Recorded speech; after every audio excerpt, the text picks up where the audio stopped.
It's very non-physical, and how to navigate the non-physical realm, which means something. What happens is that when we sit still, we have a lot of stuff coming up, okay?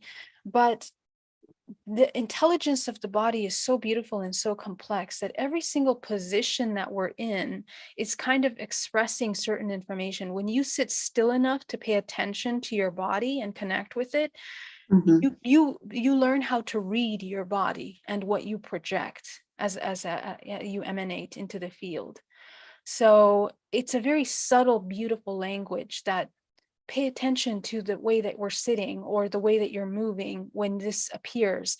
Try to pay attention to any muscles that are tense in the body, what emotions are coming up, feelings.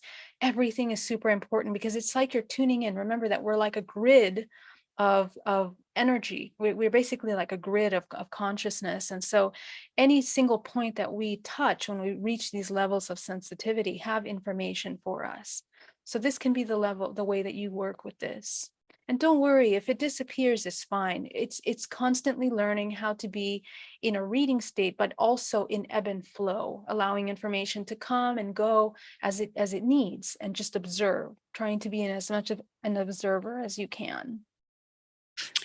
Thank you. I am observing, but I also ask, and I don't get any response as to what's happening or who they are. Okay. Tell me about emotions that come up. Any kind of emotions that come up for you, if you had the opportunity to observe that yet. No, I just know that I like it very much and I enjoy it. Okay. And I'm waiting for it to go farther. Yeah, that's right.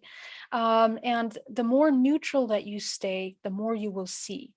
Don't get caught up in the idea of seeing, but exercise your vision by looking at the faces, and exercise your intuition. Remember, information will not be as physical and tangible. It can come in as a feeling, and we have to learn how to catch on to those streams of consciousness that come in, which can be very subtle sometimes.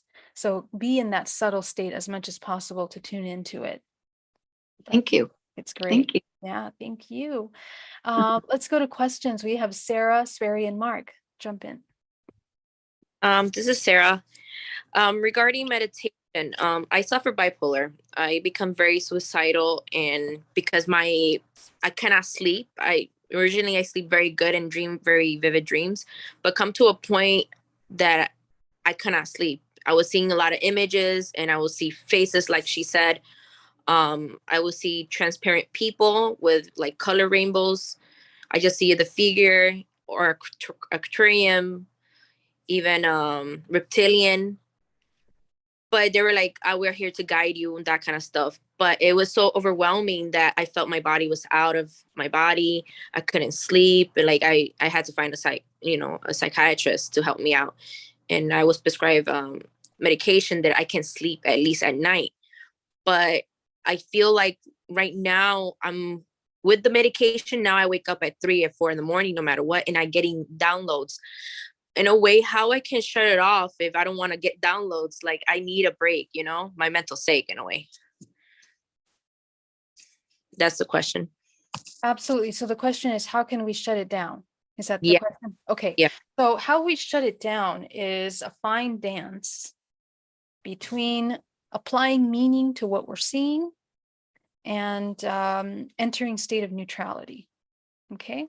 So this comes with practice, love. Sarah, you're super active. You're super activating your systems here. You're learning how to utilize the language of the universe, which is this frequency which comes in images, sounds, feelings, and sensations. So, this is exactly as I was telling Linda. We have to come into that subtle place where we are neutral, and yet we observe and we allow information to flow, whatever it is it wants to present. And what happens is that, because the difference is when you apply meaning to what you see, you immediately, your energy goes in that direction. And it can be, depending on what it is, whether it's a contractive or expansive thing that you're interacting with, which is an aspect of itself that needs to be interacted with. it will be draining for you if we don't know how to maintain those awareness and boundaries, and it will be nourishing for you. So the key is to stay neutral when you're observing whatever is coming up, and not necessarily apply meaning, which for some people might feel like we don't really care that much when you see it. And that's not really what it is. It's not like you see it and you don't care, but that same feeling where you see it and you're not like, "Ooh, what's that?" Curiosity subconsciously, or even fascination or fear, be sure you're aware of your emotion. If your emotion is seated in fear, you will be entangled with whatever's happening. And this is where people drain their life force. So, you're obviously super psychic, super intuitive. So this is just learning how to do that. And the best way to practice is in your waking state. Okay. So as you are aware in your waking state, begin to sit with yourself throughout your day, as you move along, and just notice what you pick up. And what you're going to train is that every time you notice something and you feel something, or you identify something, that you bring your nervous system into a state of homeostasis, the body into a state of self-regulation. You just calm the entire body. And the way to do that is to ground yourself. So this is something that we create the foundation for intuition over time by learning how to regulate the nervous system. And this is fantastic because Vipassana would be a great meditation to start, just training the body to really just come into a subtle state of observation, and then bring that into our every moment throughout the day. So this will bleed into dream time as well, because right now, because everything is kind of new. I mean, you've been dealing with this all your life, but it's kind of heightened in a way that it's all coming now, and it needs to be mastered in a way that you bring peace and order into what you're experiencing. So go into nature, align yourself with natural circadian rhythms of the earth, extremely important, because you need to teach the body to regenerate when it needs to regenerate, which is between 10 and 2 a.m. That way the whole body and the organs are cooperating. This will give you life force, vitality, and strength, so that when you're training your nervous system, you have enough life force to be able to hold space, whatever you're encountering, and to be able to disengage at any time. How we disengage is by redirecting the attention. If something becomes overwhelming, scary, or weird to you, immediately come back to neutrality and just bring yourself into neutral. Okay. How you ground yourself? I live in Chicago. It's cold. We are in the cold season. How you ground yourself if you cannot go outside? It's really cold. Yep, grounding doesn't require us to be in nature. Grounding is a matter of reconnecting with the body. So I have many different tools that you can use, but one of the tools that I use is for you to tune into your 5 senses, and you're going to train yourself tuning into every single one of them, and then you're going to speed up the way that you're doing it. So 1, 2, 3, 4, 5. And then it's going to go 1, 2, 3, 4, 5, 1, 2, 3, 4, 5.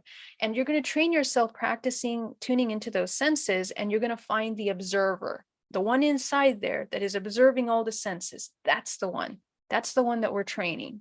And that's the one that we're going to bring up to the front here. Okay, so that's a way to ground. Now, another way to ground is to imagine yourself connecting to earth. Just connect yourself to the center of the earth, be in a state of peace, and focus on almost as if you're trying to feel the rotation of the earth. And I know that sounds funny, but when we do that, we open up channels and we wake up aspects of our morphogenetic field that are interconnected to the whole. So that's kind of what we're activating. Okay, thank you. Yeah, you're welcome. Barry? Thank you. Wonderful advice, Geraldine. Thank you so much. My inquiry has a lot to do with that neutrality. As you know, in yoga, we all know that being aware of awareness is the purposes of all the yogas, to be able to anchor our observer in the presence of observation, which is the only constant in the whole of consciousness. And so the most challenging thing of all is to become aware of awareness. And because it's like becoming aware of a mirror that has no image of its own, and it is choiceless. and all the thoughts and things and everything else that are going on,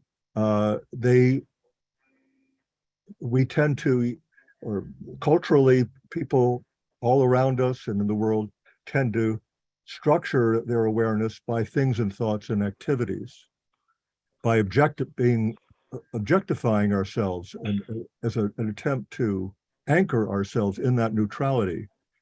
So I wanted to ask about because you call this the self-love Sundays.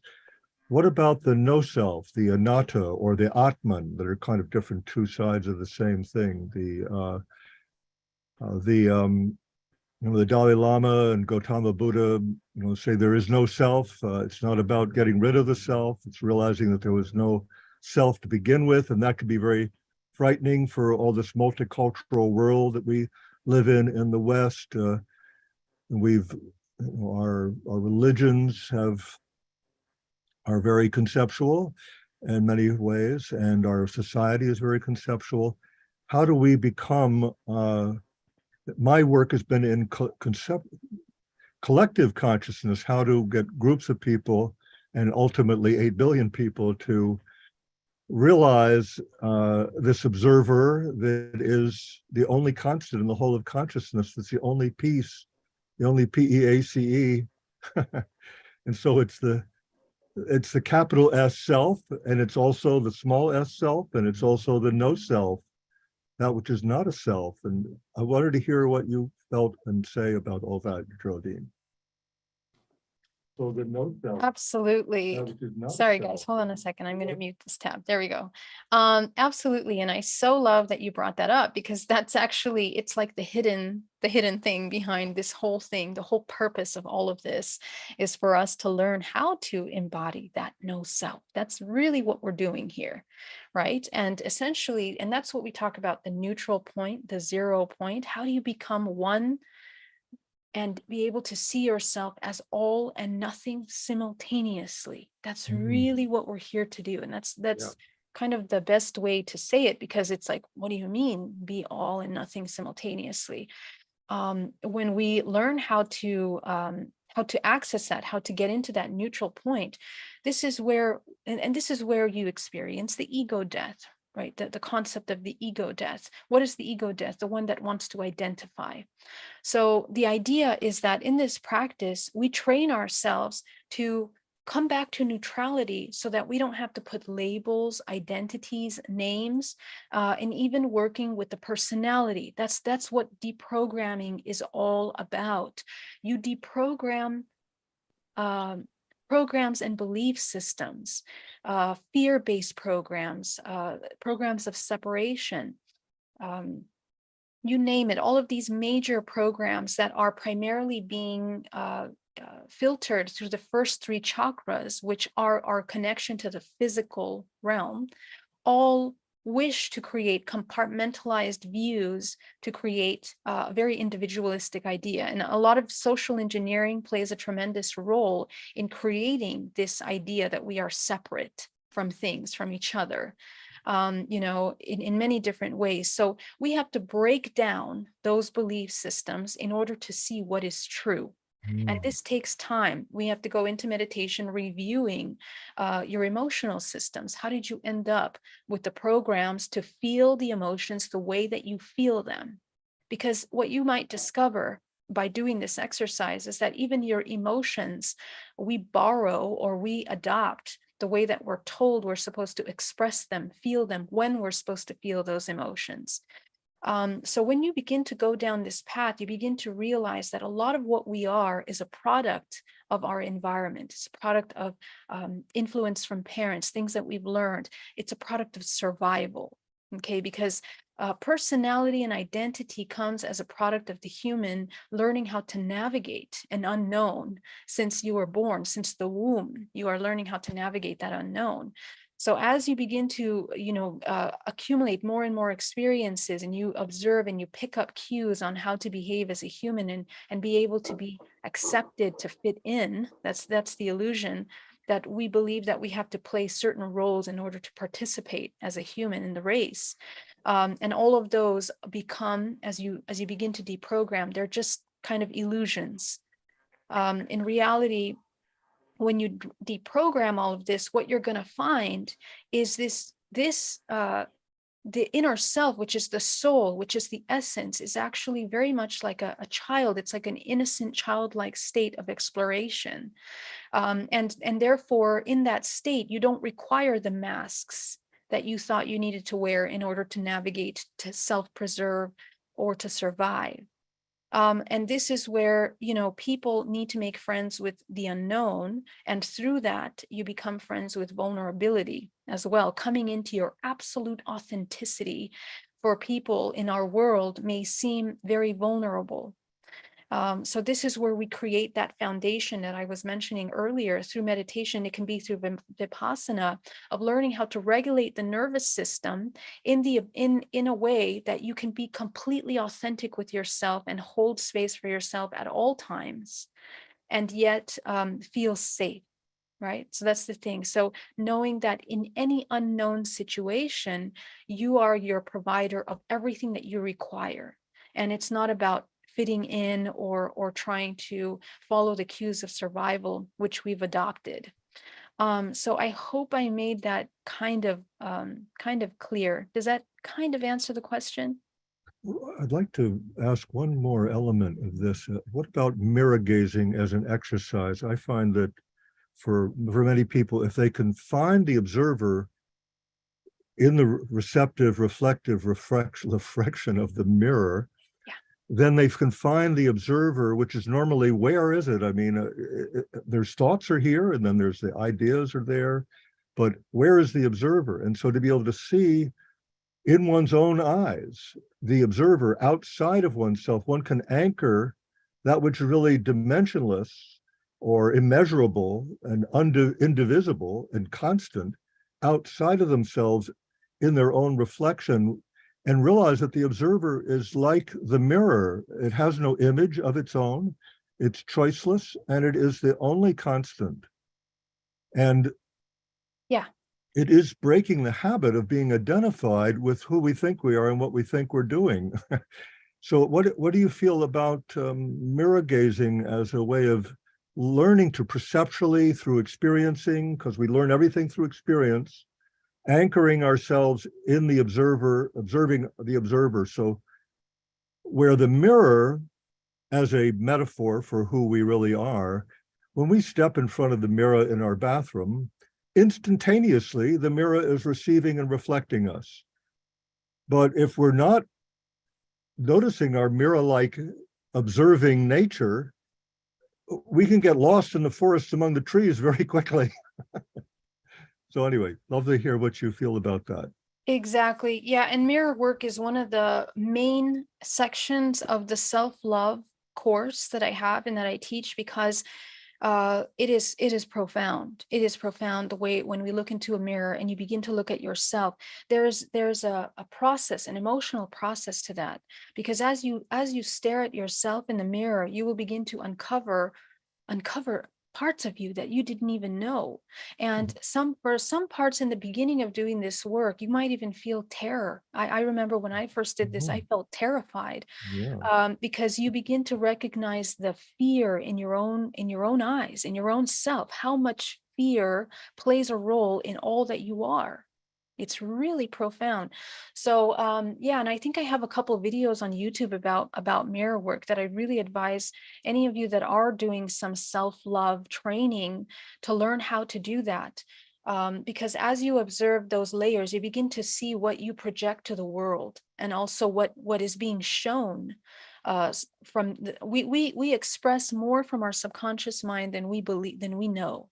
And it's in the features of our face, the way we look, the way we stand, our posture, and of course the energy that's imprinted with all kinds of information that we emanate.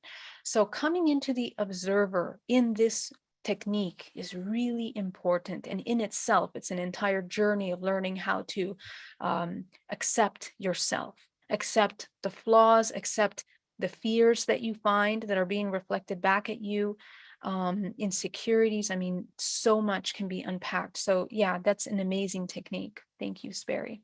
Thank you so much, Geraldine. That's beautiful. Yeah, amazing. Mark? Hi, thank you. Firstly, I'd like to thank you. I've just finished your 30-day challenge, and I found it extremely helpful because I haven't done a lot of chat. I haven't done a lot of meditating, and it was quite a lesson for me to find more about myself. So thank you very much. That's excellent.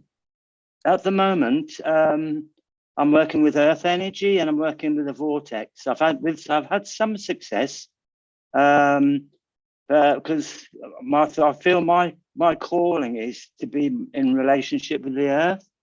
I've had some success, but as soon as I see things or I go into other places, I pop out of the 0 point or it's like, oh, and I'm like, lose it. Now, I'm also aware that I need to raise my vibration to meet the match of what I want, where I want to go, basically, don't I? So what I'm asking really is, how can I maintain when I'm working in the field with the earth?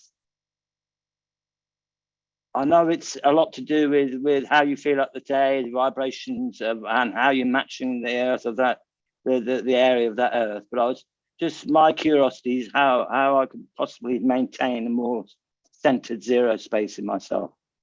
Excellent question. Fantastic. And I'm sure this is going to help many people because many of us hopefully are now starting to work with the earth. And not just the earth, anything. What it is building our relationship with the unknown. And I guess all of the biological, bioelectrical side effects that happen as a result of that. Okay. So what the unknown can be any potential experience that we might come across, and we don't know how to navigate that. So what needs to be done is we need to sit as long as possible with that feeling. So next time you have this experience where something starts coming up, and if it's possible, I want you to take yourself aside and sit with that emotion immediately. And I want you to sit with it in a way where you begin to notice what begins to come up from that emotion. What's in the under layers of that. Fascination, you might discover fascination, you might discover awe, you might discover fear. And every single one of these emotions or expressions has layers of information about the way that you perceive yourself and the world around you. So as you begin to kind of go into those, you're going to learn a lot about potentially what is it that you need in order to be able to neutralize, in a way, those belief systems. Yes. Okay. And so even fascination, for example, which is a really good example, and I remember going through that in my early journey because so many things are fascinating, and sometimes we think it's such a wonderful thing, but in reality, there's under layers of insecurities, existential fears. There's, what fears of truth, or even not knowing what is truth, what is true, what is real, what is not real. We really start going into some really profound questions. And this is a great exercise to begin to understand our relationship with what is true, what is real, and what is not. And that will take you into an invitation into understanding that what is true is being comfortable with both life and death simultaneously. Okay, so being okay with however your body responds to the idea of death, however your body responds to the idea of life. You might discover that we have a lot of under layers of fear programs, even about life, even about existing, even about, just navigating life in general. Do we feel safe? Do we feel empowered in our own life? So it's a really great thing that allows you to take a look at that. And we want the 0 point is at the center of that. So once you experience your fears around death or impermanence, or the idea that this goes into a deeper existential question of your role as a human in the whole. As you begin to go into those questions, you're going to really begin to help your body get familiar with that, with this realm, with this new area of information. And what do you need in order to feel safe in that unknown, in that idea of potentially being not the idea of not being valuable, not being important, but being a part of a whole without having. What's your connection to it? Or what's the relationship? Yeah, what your relationship is to whatever you're experiencing, but also being Mm. able to navigate the identity, the ego, because the ego is always going to want to have an idea, an identity, a role. So that's really the part that has to be addressed and worked on in order to enter into a neutral point. We have to nurture the ego into feeling safe in the identity of nothing, No, essentially, okay, or the okay, I got you. non-identity, Yeah. more appropriately. Yeah, because I've had some fantastic experiences. I mean, I've connected with earth dragons and seen that tunnels of the earth energy going across the land. But Wow. as soon as I do that, I go, whoa, and I just pop out of it. So I suppose it's shock more than anything. Right, exactly, Hmm. exactly. But that's okay. I mean, the wonderful thing is that we want to be careful, and this happens to a lot of experiencers of any kind of phenomena, spiritual phenomena, is that we see something and then it becomes so overwhelming that we block ourselves subconsciously. We choose, or we get Okay, overwhelmed so much that we just block our vision, and then it slowly begins to kind of okay. separate. So try to That's keep interesting. yourself, yeah, keep Hmm. yourself in as fluid state as possible. Um, Again, don't apply meaning to what you're experiencing. And I know how hard that is because trust me, it's infinite layers of everything, Hmm. even beyond what's been imagined on this earth, So amazing work, Mark. Let's go to Shirley. Oh, you're talking about me, Shiri? Oh, Sherry, no, I see Shirley B has her hand up Oh, okay, here. sorry. Yeah, Yeah, I'm trying to unmute myself. no problem. My question is kind of related to, I think, what Sarah was saying. I see when I get into almost a deep relaxation, almost like right before you go to sleep, and it could be in meditation, that I see like green orbs and they're kind of floating in different patterns across my eyes. Um, but then they open up and I see other things. I've seen faces. And I had to feel into that as to what that was about. And it was like an ancient civilization or something that I was a part of back in Turkey. I don't know a whole lot. I can't find a whole lot of information on it, but that's what I've got from that. But beyond that, I also see landscapes. So I could see like landscapes, like I'm standing on the ground looking up at large trees, or I could be above the fly, almost like flying in the air, and I'm looking down at the grids of towns or deserts or places like that. My question is, does this have anything to do with the third eye? And also, am I supposed to be able to direct that? Because what comes is what I'm gifted with, but I don't know how to control it or direct it. Should I be able to? Yes, yes, you should. And with time, this is something that we want to train in doing. So you see, it's beautiful what you're experiencing. And essentially, we are learning how to navigate, and we're becoming aware that we're very multidimensional, which is a perfect um, place. And it's a place in which the entire world is kind of being invited to join at this time. Just organically, our entire bodies are opening up to their multidimensionality. So what that means collectively. So what we're experiencing, all of us, is we are exploring our field. Now this is interesting because every single layer of our body is a field, which is a projection of our chakra system. Okay, and that's encoded with information. Every single one of your chakras individually have information and have processed information and stored information differently. So it will change the way that you perceive these things, as well as what you're interacting with in these interdimensional realms. Everything that you see inside of your field is a projection of yourself. It's a fractal of yourself. So if you see landscapes, if you see things like that, you are tuning into memories essentially within your field, familiar places that are projections from the deep subconscious mind or even the collective, depending on how you're working with the information or how you access it. So I would what I have done in my journey is to kind of look at every single one of the things that start coming up, that starts presenting itself to you, and exploring the emotional triggers that come up. And these are going to be subtle because the first reaction is like Mark was saying, a fascination, right? You get surprised, you get shocked that you're even here and or seeing this. But I want you to focus on the under layer emotion, and I want you to connect with your body. What's the second reaction? Is there a feeling of nostalgia? Is there a feeling of familiarity? Is there a fear? And this is how I would start to work with that, because everything presents itself to us in divine, exact timing that we need to. And it's very important to pay attention to what we experience, because of the nature of our existence, and we are moving through this multiverse in this spiral-like motion where the frequency of the collective is rising higher, which means that more people are accessing information, but that also means that every single movement in this simultaneous time is allowing you to access key information that could assist you in your future or your next simultaneous moment. They are windows of opportunities for healing and for evolution, your spiritual evolution.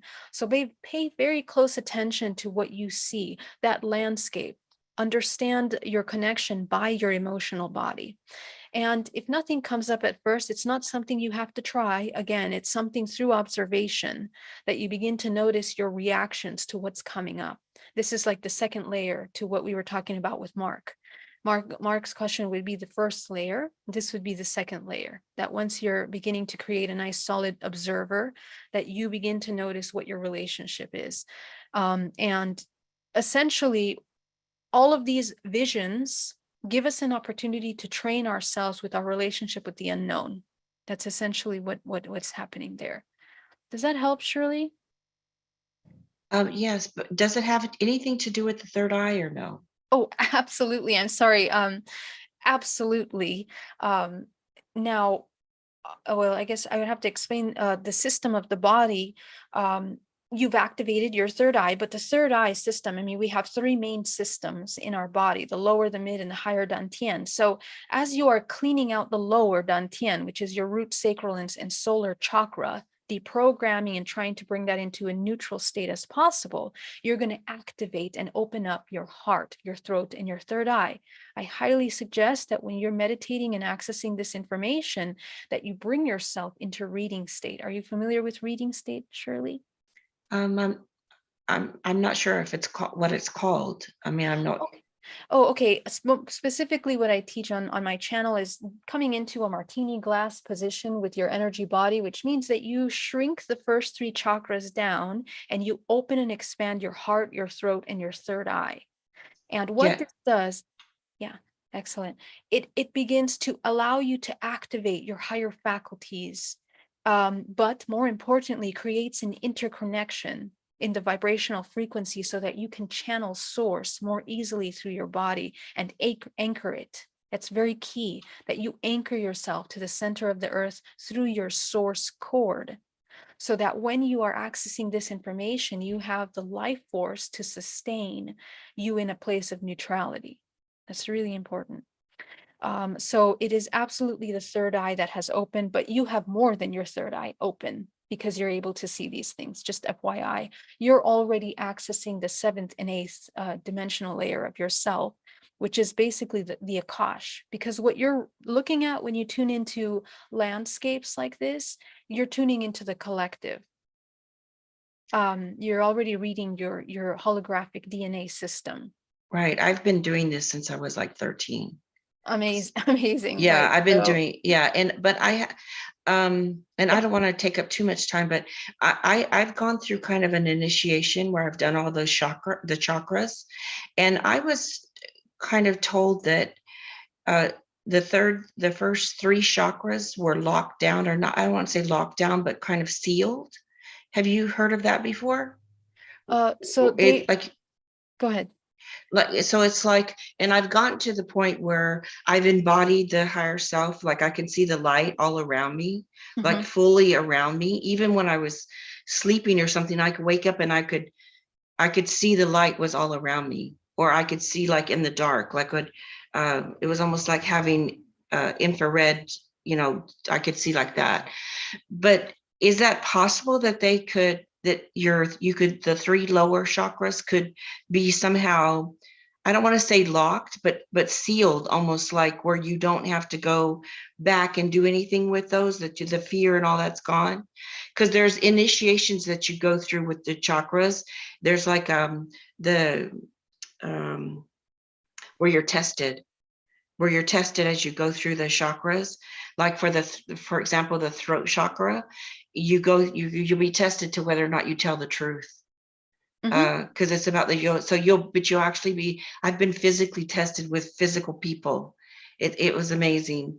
But anyways, my question is that with the lower three, can they be somehow sealed or controlled, or does that happen? Absolutely, absolutely. Okay. So, and mind you, I just want to clarify for everyone, we test ourselves, by the way. This is the higher self, testing yourself, because you've already been in these layers. So you're just bringing yourself up to this simultaneous aspect of yourself that is already familiar with this work and that has already activated higher levels.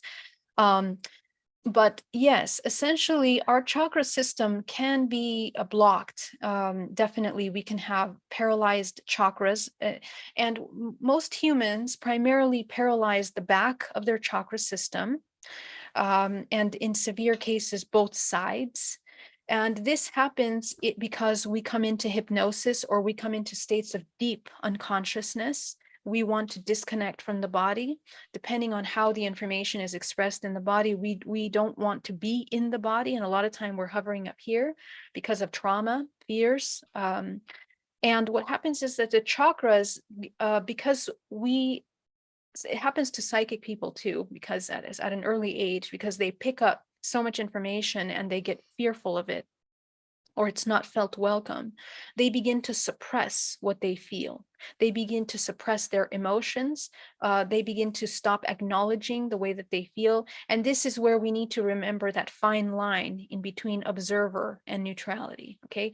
The inversion of that is that we block out all possible connections and communications. And what that does is that it blocks, because everything that we're perceiving is energy, it's life force, it's information, it's data, it's patterns of frequency. So when we reject it, we're not eliminating it. Energy doesn't disappear.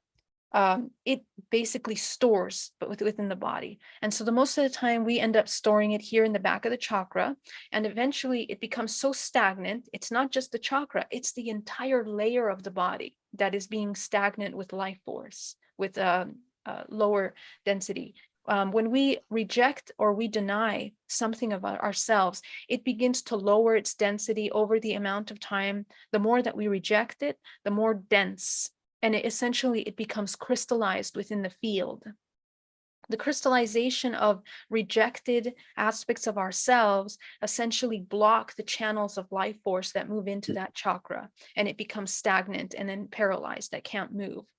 So what has to happen is that we have to clear it out. This is why energetic hygiene on a daily basis, especially chakra cleansing and alignment. This is what I teach in GPAC: grounding, protecting, aligning, which is energetic hygiene of your chakra system every day. That you are aware, that you know how to open, close your chakras, and that you're working with making sure that all of them are healthy, spinning, moving fluidly. The bodies are clear. This helps people move out of depression, even suicidal ideas, and healing in the body. Okay, so we clear the channels of information. The more clear we are, the better. Does this answer your question enough?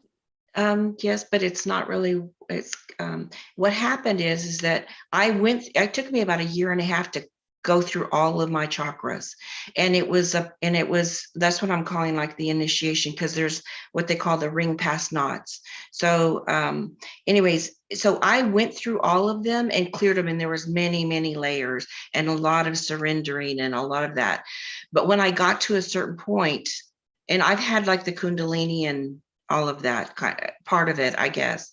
I didn't understand it completely when I was going through it, but I was, because I couldn't talk to anybody. Mhm. But anyways, it's almost like if I I cleared out all of the stuff from the first three chakras, and I was kind of told, going forward, you will work on the heart, throat, and the third eye and above, and that so it's like I didn't need to clear out any more from the lower three chakras. There was a clear delineation between the first three and the rest. So that's what I was talking about. Not so much that it's like I've cleared them, so I'm finished with them, other than just the maintenance of them.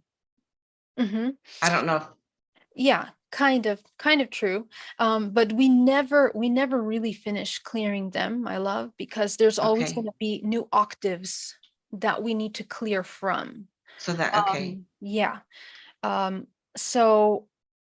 So you were able to clear it. So now it's moving good, right? All the chakras are moving Yes. now. Yes. Okay, excellent. Yeah. So the maintenance is kind of never ending clearing and making sure Right. that you maintain that clear daily. Yeah. Okay. But the focus has to be on all the chakra system all the time, love. Right, I do. Every day Yeah. I open them and cleanse them and remove any attachments, implants, or thought forms, negative thought forms, or anything that's attached to me throughout my day. I do that every single day. Okay, excellent. And I just want to make sure it's clear for everybody that when we talk about removing attachments from the chakras, we are talking about the emotional body. The key to maintaining clear chakras is to regulate the emotional body and to continue coming into the neutral state of 0 point. So the shadow work with emotion, shadow work with trauma, that is the real work. And when we do that, the chakras automatically are cleansed and neutral. Right. Thank you. Awesome. Thank you. Let's go to Frederick, I believe was next. Yes, you were just speaking about the shadow work. And I noticed the past weeks that when I enter a shop, I have feelings of judgment coming up, arise, and they overwhelm me. I'm not even watching people. I feel completely overwhelmed by judgmental ideas. And by the time I leave the shop, I'm completely drained. So am I picking up in the shop, or is the shop triggering something in me? Amazing observation. Beautiful work. So that is the question. So Yes. Here's the thing. We don't really go anywhere without having resonance. So the shop, is this the shop that you're working at? No, just It's the just the shop shop where you went I to. do my shopping. Okay, excellent. Yeah, so I mean, we don't go anywhere. And remember that because time is not linear, it's simultaneous. The times that we go somewhere, all of the people that are there are kind of in alignment with the resonance as well. And I know that sounds like a lot and sometimes impossible, but the higher order, the self-organizing order of this organism, of this matrix, functions in that way. So what does that mean? So the invitation is to address judgment, if it was so clearly pointed out for you in that experience, is to take a look at our relationship with judgment. And so it's both ways. It's the location that we went, the resonance that we experience with those around us, and it's the opportunity that is surfacing for you to address that judgment. How do I deal with this? Yeah, so essentially sit with the feeling of judgment. Go back to that memory of being in that store.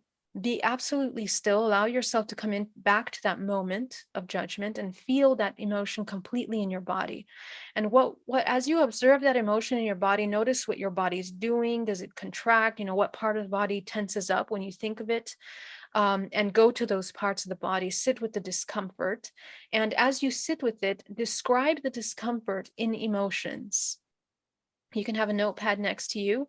And as you write down the emotions that start to come up, it'll help you understand the layers of your belief systems around judgment. Take those emotions. You can work with every single one. But I want you to notice the strongest second emotion. Okay, there's primary, secondary, and tertiary emotion. So the second strongest emotion there is the one that you're going to sit with. Again, do the practice again. Sit with that emotion Notice the memories that come up, notice the way your body responds, and allow the other sub emotions to begin to come up. And you're going to keep going in that way.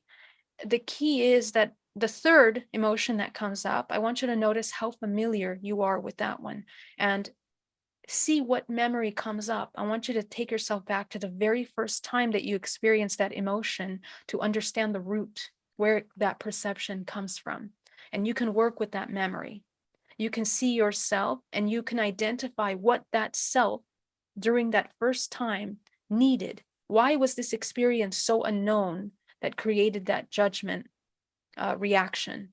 And what you need to reverse it? What would be the opposite of that judgment? This will help you understand a lot about the way you perceive things, the way you judge things, the way you see yourself. And you can reintegrate those fragments. Mhm. Does that help? Do you have any questions on that? Because Yeah. I can support you privately with this, but I do also have some videos on my YouTube about it. Maybe can help. Nice. Okay. Okay. And since I participated in the 30 days challenge, I've noticed that I have created a lot of pain in my second chakra, sacral chakra. Some days I couldn't even bend over anymore. Okay. So I suppose I probably, through the meditations, I started triggering something that was stuck there, I suppose. Exactly. But what's happening is, and this is important for everyone, because I do hear some people tell me that they trigger pain in these meditations. The reason why is because we're not processing the emotion properly.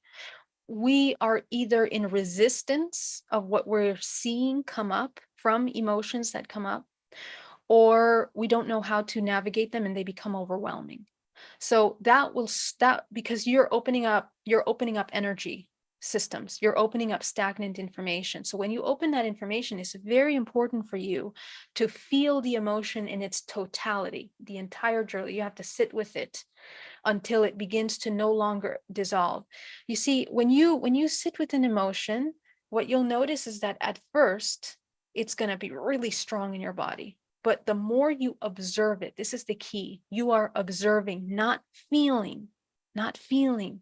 Because when you get stuck in the feeling body, we're already stuck in the feeling body. We're addicted in the feeling body because there's biochemical reactions that are linked to us feeling emotions. And we are oftentimes addicted to those chemicals.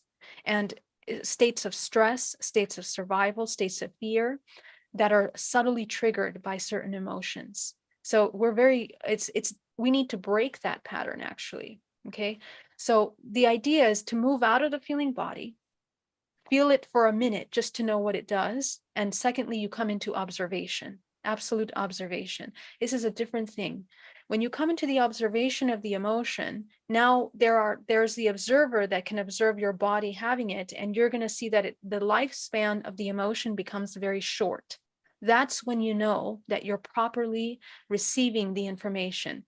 What's going to happen in that lifespan is that it will give you information that you need about the emotion. That's all you need to do with that emotion. Get the information. That information gives you more emotional data, and it also gives you access to all of the memories in which have been triggered by this one emotion. That's where the shadow work is. So this is important. So I guess to fix the problem is to go into the sacral chakra, to the pain, and sit with it and see what emotions have been trapped. Pain is trapped emotions in the body. Okay, thank you. Yeah, you're welcome. Oh, let's go to Cedric and then Sarah. Cedric, sorry, I always say your name wrong. Cedric, I'm sorry. No problem. You pretty much answered my question already, but I'm gonna try to go a different way with that. Okay. Start out with my experience. My experience is whenever I go into deep meditation, a lot of those traumas do come up from childhood traumas, PTSD traumas, and just like you explained earlier, I'm able to sit with those shadow sides of myself and let it come into fruition. And I used to fear it a lot. And the key word here is fear. So what I learned how to do was just sit with it, don't care how traumatizing it was. And each time that it come back, the next day, the next year, or whenever, I noticed that it takes the power away from it. It becomes weaker and weaker and weaker, but that doesn't get rid of it. It's always going to come back. And the difference is now I know what to do about it. The question here is when I go into deep meditation in order to deal with these traumas, I get to a space where it's just peace, calmness, serenity type feeling. My question is that pure consciousness, 0 point, and is that where healing takes place to deal with those traumas? Is my question. Absolutely. So awesome. I love that you're able to explain the other side for us, because that's exactly what happens, that you come into that peace. And I want to ask you, how does your perception change about the trauma? Can you share with us, if you could, Cedric? Yes. My perception with that trauma, when it do come back or when it do return, like I mentioned earlier, the effects of it is less and less. It's all the best way to describe it. It comes back without as a memory, and it Yes. comes back without the trauma. Very good. So Yeah, excited. yeah. So this is it. This is it, guys. This is what happens as a result when you process the emotion properly. And this is how we deprogram. So at the other side of this is the 0 point, Cedric. Oh, okay. Essentially, we want to do that, and we want to reach exactly that with all of our traumas. Okay. Okay. Imagine that. All of the things that trigger you. This is how you embody the 0 point. So I'm so happy that you were able to share that with us. Yeah, I guess it has gotten to a point now, Geraldine, where I have accepted the fact that it may take me the rest of my life or many more lifetimes to resolve these traumas, and I'm okay with that. It's kind of like peeling back the layers of the onion, trying to get to the root cause of it. Now, as far as a physical aspect, what I notice also, in order to stimulate the root chakra, is actually discovering my center of balance, kind of leaning forward and allowing my lower vertebrae to open up. I can physically feel it opening up. And I experience this relaxed feeling. And I feel that that might be a contribution to allowing that healing process to take place from the root chakra. Is that correct? Or can you elaborate on that? That experience? Absolutely. Thank Absolutely. you. So this is a wonderful explanation, an example of how the body responds to the healing of shadow work or healing of trauma. We can heal our bodies in this way. So, but it takes layers. And I want to address one thing before I get there about the concept that we might be doing this for lifetimes. I want to remind you guys, it's actually doesn't take lifetimes to do this, and I'll tell you why. Okay. We we think that we have a very complex palette of traumas in our life, but when you start observing them, you're going to notice that there are many patterns, and you're repeating the same root program in all of the traumas. At the root of all of these traumatic experiences, which there are a plethora of experiences of separation. So it all comes down. What is separation? Separation is, again, fear or love. Either we are in separation, which is fear, or we come into love, which is unity.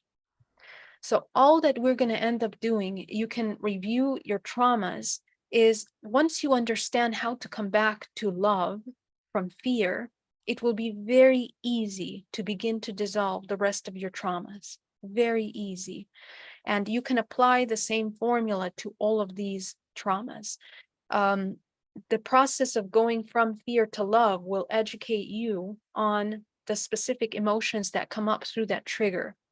Mhm. But even though there's many emotions, the human isn't that complex. There are quite base emotions that we come to. Okay. And so that I will say for everyone that it's actually not as overwhelming. So the second part, we can heal the body by releasing the trapped emotions that cause the stagnation. And I work with my clients that have illnesses, going directly to the pain, going directly to the tightness. And in that, when we begin to unpack that, you release the tension, the pain that is there. So as you were saying, Cedric, this is how we do it. Now, there's going to be layers, and we also have to train the body through the nervous system and through understanding the formula of embodying love to not come into a state of survival every time we come into a trigger. And we gently work with the body to feel safe. That's how we regulate the nervous system. So, Cedric, I muted you. Sorry. I hope does this help? Yes, it does. It clarifies a lot of things, but the Okay. physical aspect, when I um, open up my lower vertebrae in a physical way and I can feel it, is that contact with the root chakra? Is it stimulating it somehow? But I believe you answered that when you said love is what do the healing. Yeah. So, So, let me see. How can I answer this better? Now, can you tell me, you said the lower back, right?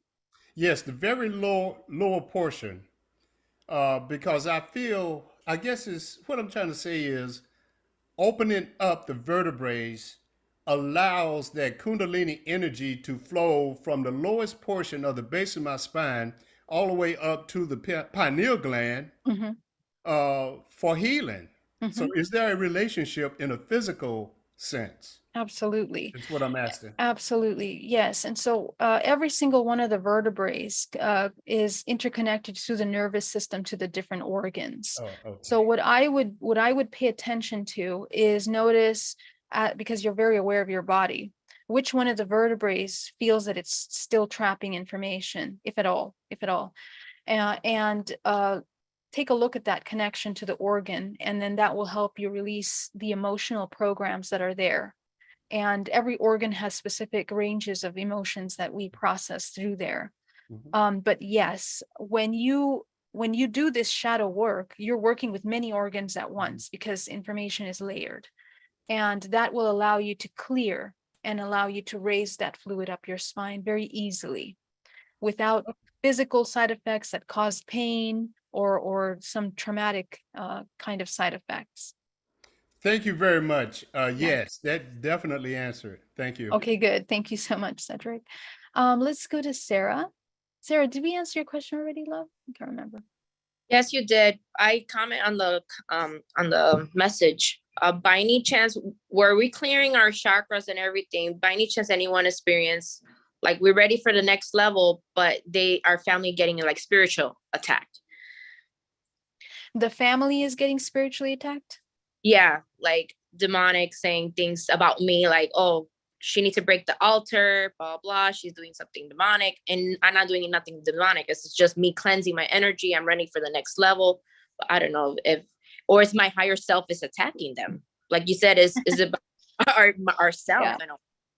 Okay, so something happens in family circles that's very interesting. But two things. When we begin to wake up consciousness, we change the frequency and the resonance. So that creates a disturbance in the field, in the families or the locations in which we lived. With the family members that we live in the same house or we're working with, our resonance is going to change. So what that's going to do is it's going to create a mirror that highlights the things that we are resolving and reflecting into them. But also what this means is that in our own healing, we're not going full circle in something. We left something kind of undone. We opened up some thoughts and programs, but we didn't completely bring it back to unconditional love yet. We didn't come to that peace state, because what happens is that when you open up energy work like this, trapped emotions, it's in your field. So this is why energetic hygiene is really important. We have to make sure our field is completely cleared after a meditation. Okay. And the meditation, if you leave your meditation stressed out or angry or frustrated that you weren't able to resolve something, that's the energy that you're emitting at all the time, at any time, all day. It might be something very subconscious that is kind of being expressed. So this takes time. The family will adjust as needed. Everything will fall into place as needed, but the focus has to be on us. It might feel threatening for some family members that have very specific belief systems. And how we navigate that is looking at our relationship with fear of the unknown ourselves. Does any part of us fear that we're breaking some religious ideas or sinning or potentially might be going into devil work or something like that? These programs are deeply embedded in religious subconscious belief systems, and we are unpacking that this is what's being highlighted in the family circle right now. So we need to work on our relationship with that. That will help regulate. How? Because when you do it in yourself, you will be able to know how to respond to them energetically and also verbally. You will have learned. So this is what needs to be kind of addressed for us. Yeah. Let's go to Nico. Fantastic. Sorry, Cedric, I'm just writing you a response to what you were talking about, but maybe I can just tell you. Yes. Well, my question, first of all, I'm happy to write the response. My question to Geraldine is, you spoke about the difference, the fine line between, I'm sorry, I'm really new to this at the moment, but due to this program, you spoke about the fine line between observation and neutrality. And I'm just wondering, can you articulate anything? Well, I hope that's not taking up time that other participants already understand, but I'm interested in that. Okay. Yeah. So you want to know the difference between observation and neutrality? Yeah. You said there was a fine line between the yeah. Curious. Okay. So neutrality is the result or the product of observation, essentially. Well, we have to make it the product of observation. When observation becomes judgment or we apply meaning to what we observe and what we discover, we become entangled energetically and in many layers multidimensionally. So the idea is to become an observer and yet be neutral. And the fine line is between judgment and neutrality, because we're so programmed to be judgmental, to compartmentalize things. And this is just an output of the subconscious survival mechanisms. We are always trying to assess if what we are tuning into is going to end up in death, or it's going to end up in survival, essentially, at the deepest level. It can be something even from an angel. Someone sees an angel, and because it's so overwhelming, they can be fearful of many things subconsciously. So we have to learn how to come into neutrality, not apply meaning. This neutrality is built by working with the shadow work and the emotional body. The more you understand and you are familiar with the many ranges of emotions, it's almost as if we enter into this wisdom that the emotions are the language of experiences. Emotions are what help us understand and experience the experiences themselves. It is the language of the universe in any way, because any experience, physical or non-physical, will create emotional, may create emotional information that creates perceptions. So we have to train our perception to be neutral, essentially. Does that answer the question? I'm wondering. Yes, thank you. I think what I'm understanding is it's the judgment or identifying or making meaning of is in that gap. That's right. That's right. Yeah. The judgment And the or applying meaning. Yeah. Yeah. Thank you for that. Yeah, Thank you're you for welcome. that. Great. Aurora has a question. Hi, Geraldine. I have a question. What are when we activate higher layers, chakras beyond the seventh, does our base layer aura change? The layer 1 we are born with and never changes, because the 8th, 9th, and 10th are magenta gold, how does the aura look like in this case? Okay, well, the aura in reality is like a rainbow mix of different colors. When I look at your bodies, it's like tons of colors, energies moving around in the space. The more someone self-organizes and heals by coming more into neutrality, those colors begin to kind of organize within the field very clearly, very neatly. And this is what Tibetans have called, or I should say the Buddhists call the rainbow body, where the body becomes into an organized rainbow. And of course, the halo. Now, the color that you each see is individual to your healing and your level of awareness. So I wouldn't, I don't see the colors of our chakras being specific colors. They are ranges of frequency, and those are deeply layered with many sublayers of information. So the colors that you see in magenta golden essentially, but I will say this, what makes the main color of your aura is where you're seeing the world from at any given time. So if you're in a survival state and you're, let's say, fearful, your chakra is going to be more red. I mean, your aura is going to be more red. If you are in a state of connection to source, you're embodying source, let's say it's going to be more white, more gold. This is just an example. It's not a goal.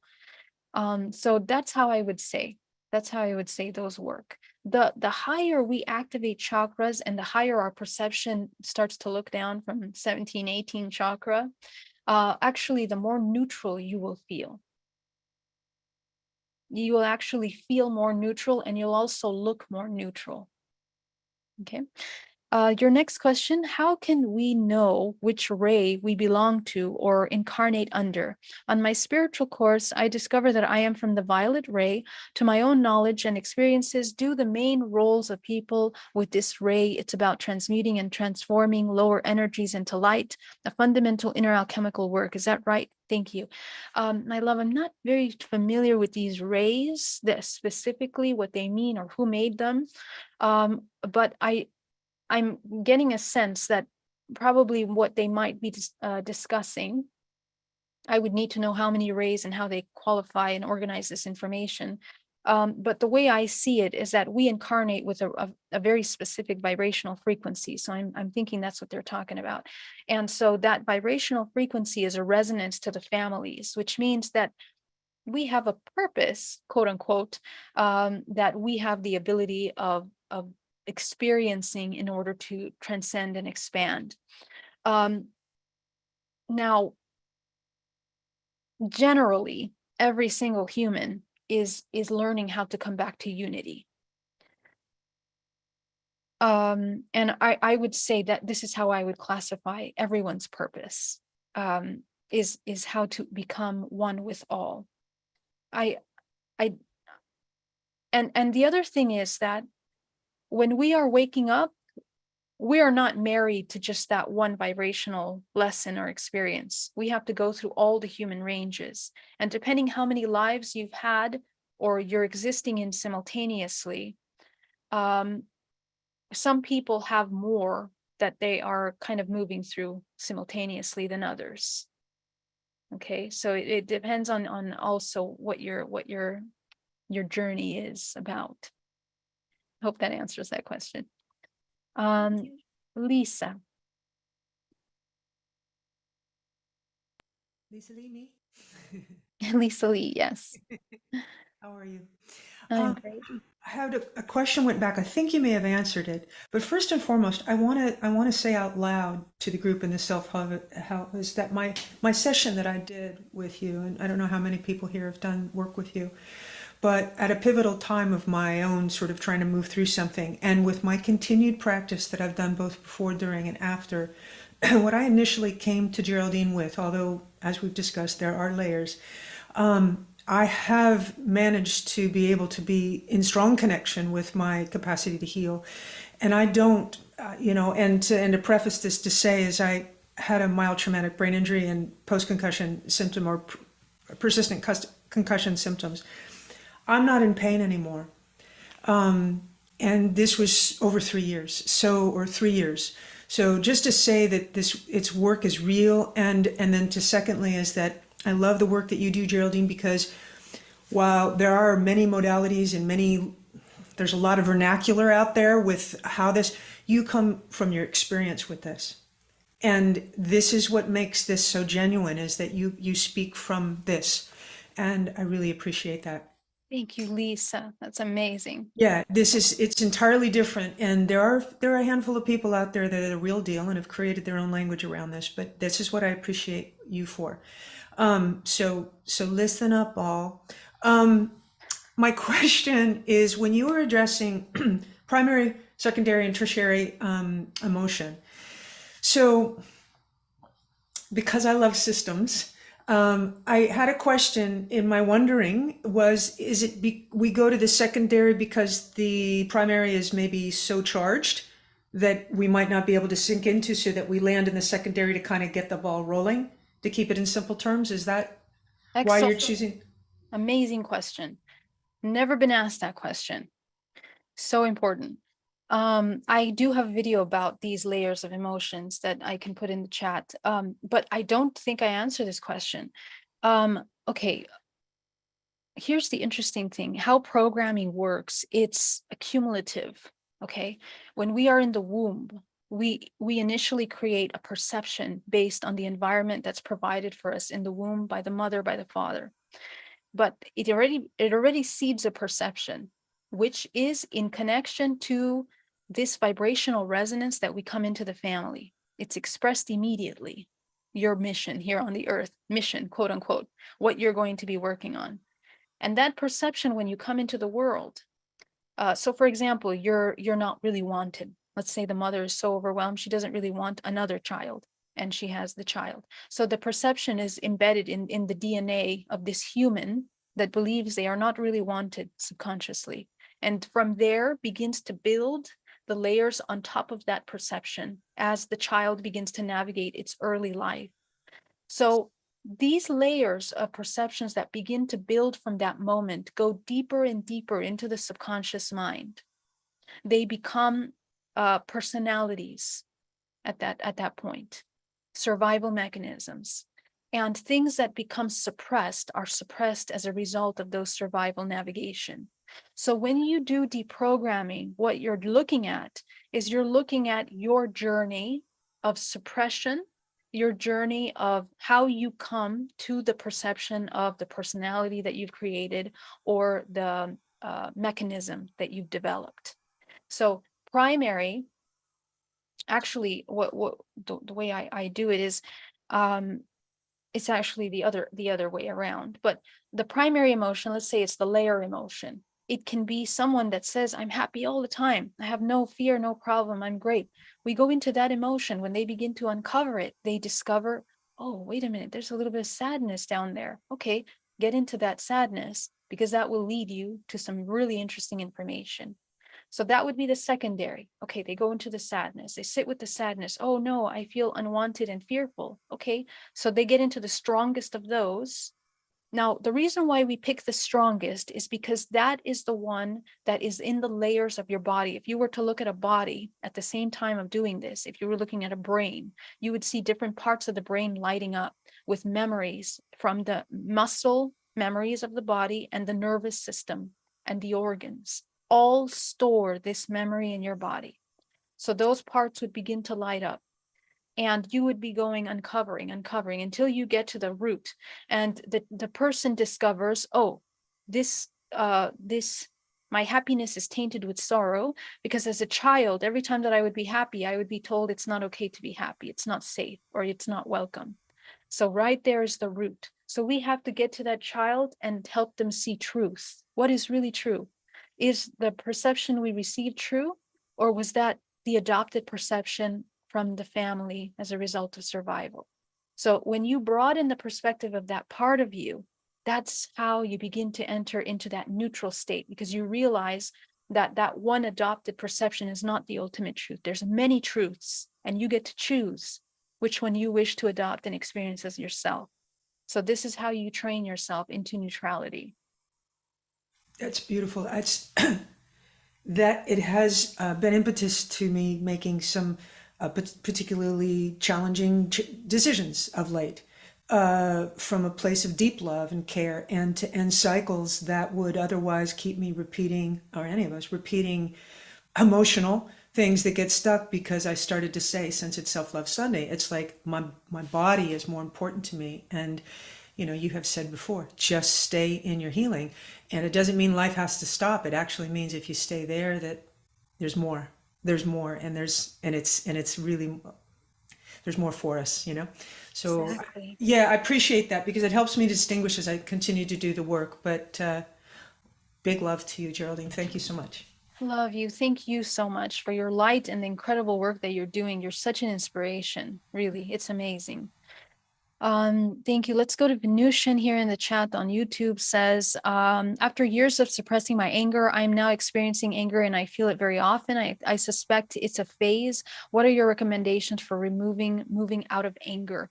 So this is important question. But when we think of the question, we oftentimes go to removing or moving out of anger. And as you can see, just by what I just explained right now, it's not really so much about removing the anger, but understanding why we have become angry. There are many layers that create this anger within us, and they are encoded in our subconscious mind.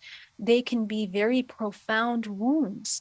And these wounds, when you get to the root, you're going to notice they're not only just individual wounds, these are collective wounds. That's another part that I actually didn't mention, but a perfect segue, that when we begin to understand these perceptions and we move outside of the one that we received from mother, father, or our environment there, small environment, our nucleus, we begin to notice that these are wounds that the collective have. It, this concept that the mother may have had of not wanting a child could be a deep resentment towards the feminine, a deep resentment towards gender roles, for example, and that can open an entire level.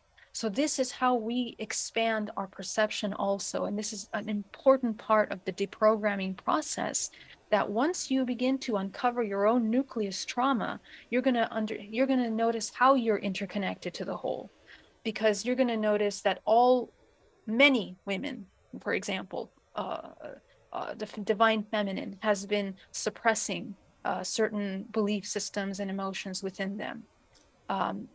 And this helps you reach a level of compassion. This is where compassion now plays a major role in our healing. When we begin to broaden our perspective, you begin to see, wow, why am I angry at this individual who is also a victim of the same limited belief systems? And we begin to see ourselves in one another. This is one of the most liberating parts of healing shadow work, because you begin to see yourself as one with all. You see your mother having gone through the same traumas, sister, cousin, aunt, all of these family members now are a product of a system. Yeah. And the system begins to kind of fall through its facades that it puts to create separation.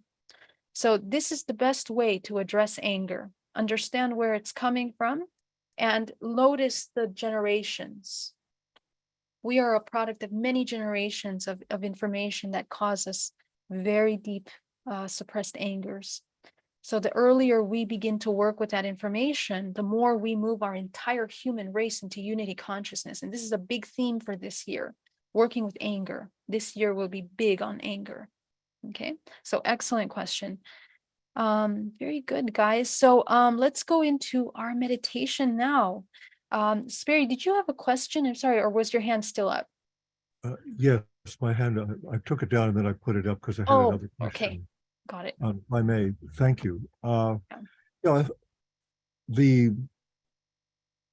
seems to be an element of, when we're experiencing what we're experiencing, are we receiving it and reflecting on it, or are we reacting against it or because of it? And the neutral point seems to be, what is that? And what, in my experience, what I found in the physics of this is that form and formlessness are complementary opposites, and that the world is made up of these complementary opposites, and nothing could be more opposite than formlessness from form. And so the neutral point is like the coordinate locations of length, width, and depth, which all images, perceptions, feelings, thoughts, our experience of the physical world is all comprised of this dimensional way of structure, of having a structure for what is form-based, whereas formlessness is the dimensionless points, the coordinate locations that make 3 dimensions possible. And so there's an infinite number of dimensionless points making up the geometry of form. And yet those dimensionless points are only one single point ultimately, because they are dimensionless, they cannot be divided. Form can be divided, perceptions, thoughts, reactions can all be divided up into our understandings and blah, blah. But formlessness cannot be divided because there's nothing to divide. And so formlessness is omnipresent and omnipotent and omniscient. It is receiving and reflecting like an omnipresent, divine, all-loving mirror, the communion of everything that we could possibly ever be and ever were and ever might be, and who everybody, all is one in that which is dimensionless. And to realize that how to locate what is dimensionless, which is omnipresent, and yet it's said in the physics of the geometry of consciousness that all the dimensionless points that make up the structure of 3D share a single polar point. And that polar point is the observer. That is the awakeness that is mirror-like, that is choiceless and imageless and eternal, and the only constant in the whole of existence. And that's what we're trying to learn, how to get our bodies, hearts, and minds, not only individually, but as Carl Jung said, we are indivisible individuals. And when more of us learn that we're indivisible, we're not just individuals, which is one side of it, but we're indivisible individuals. That's the complementarity of being a separate, unique individual every moment, because all of form is continuously evolving and changing and never the same way twice, whereas formlessness is completely reliable. It's going to remain formless for the rest of eternity. And so we can really put our complete trust in the 0 point. And I wanted to have you please relate to all that, because I love your perspective and your insightfulness and wisdom, Geraldine. Thank you. Yeah, no, I mean, I'm not sure there's anything to add to that. That's exactly right. And it just reminds me of Euler's formula. I don't know if anybody knows about Euler's formula. But yeah, it's really beautiful how we participate. We are, the way I see it, we are spheres within spheres, infinitely interconnected as one. So yeah, excellent. Absolutely. Thank you for that.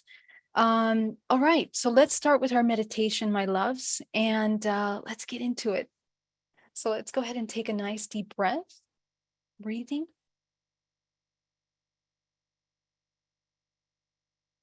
All the way down to the base of the spine.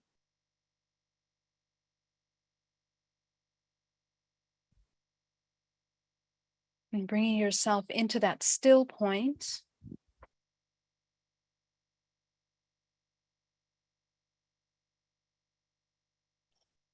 Allowing all of the tension of the body to release.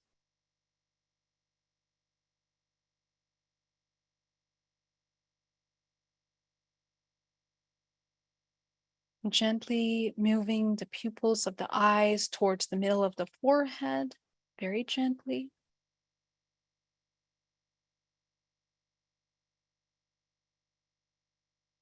And beginning to create that beautiful ebb and flow of that inhale and exhale all the way down to the base of the spine.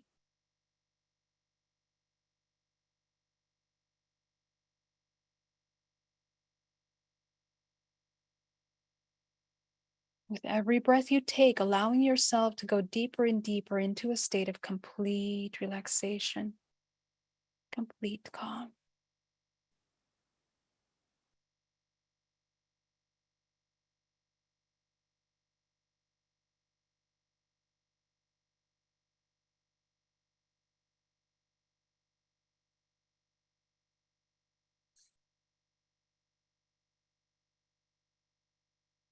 Allowing yourself to take in all the sounds around you.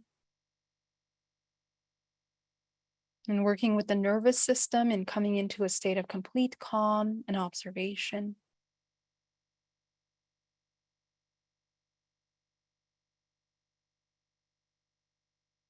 As you begin to take your attention out to your energetic field, notice your energy field. How far out does your energy extend around you? Noticing the variations of life force.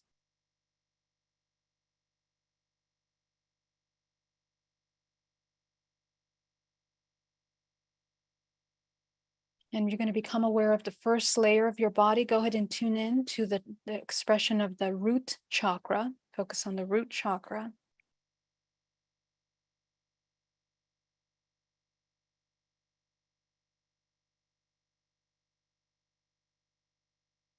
And you're going to gently visualize shrinking that root chakra down to the size of a dime.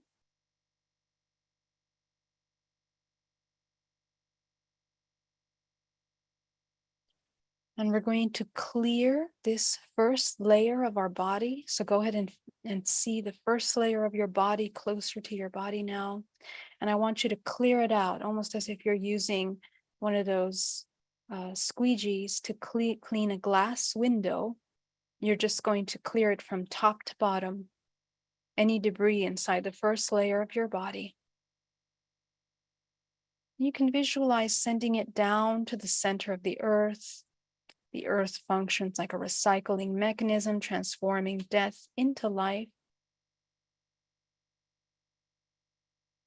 creating a channel of life force connecting from the body down to the center of the earth. Clear that first layer out.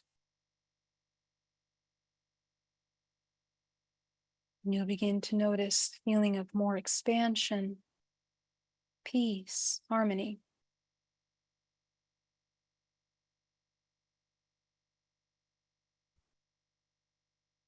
Notice any sticky parts, any parts that don't want to be cleaned or removed. You can use your imagination to neutralize these areas of our body.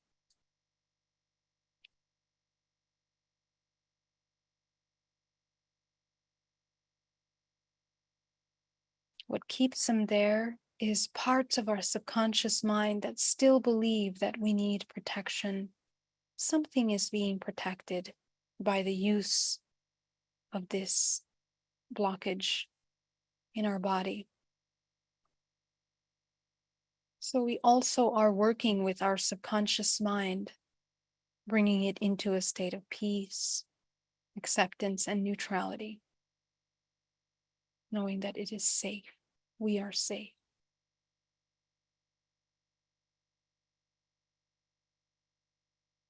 Okay, going into the second layer now, going up to the second chakra. Go ahead and visualize shrinking that chakra down to the size of a dime. Disconnecting any imbalance in the sacral chakra.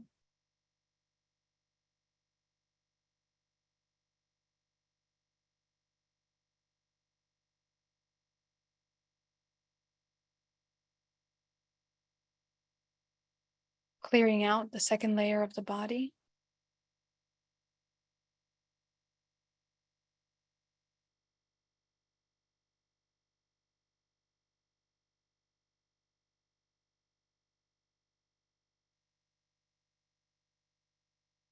Go up to the third chakra now, the solar plexus. Go ahead and visualize shrinking that chakra down to the size of a dime, disconnecting any imbalance in the sacral chakra.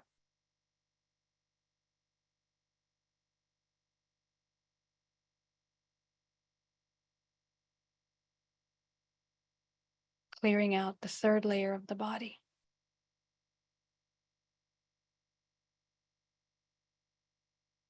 Breathing.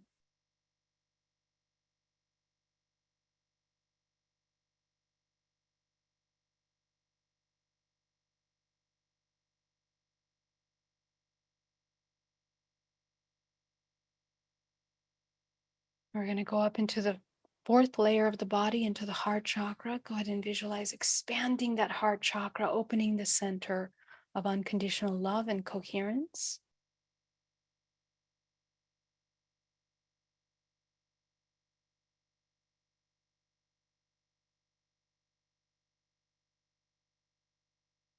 Front and back. Being aware and mindful of the back of your body, that we are expressing that heart chakra. And you're going to visualize clearing out any debris in the heart layer of the chakra.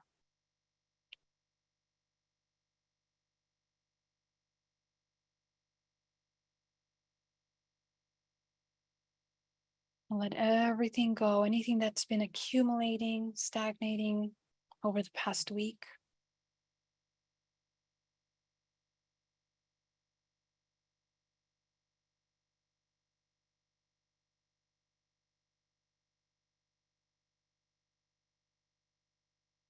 If you see tears or openings in your field that feel that they are hard to close, just visualize making sure that the entire field of your body in the fourth layer is totally solid, smooth, complete.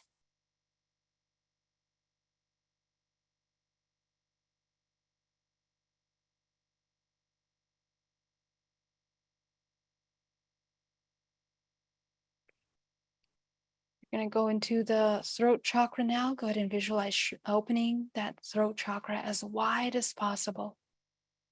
Opening the center for communication. This is the balance of the feminine and masculine in the body.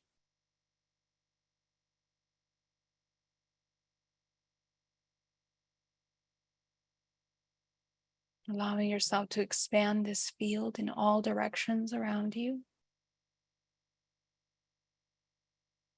And clearing out any debris in this fifth layer of the body. You can send it down to the center of the earth, or you can send it out to the crown of your head, visualizing that it goes out into the universe where it also becomes transmuted into life.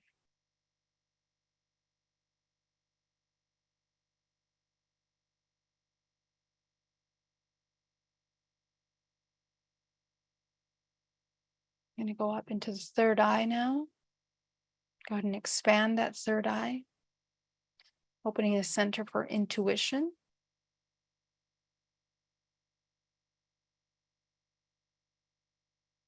As you expand this field around you, go ahead and clear it out, all the debris in this part of your body. Anything that is blocking our perception.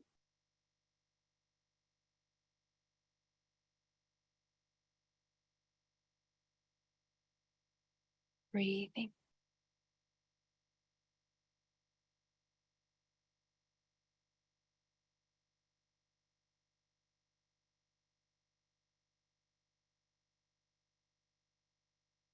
Breathing deeply.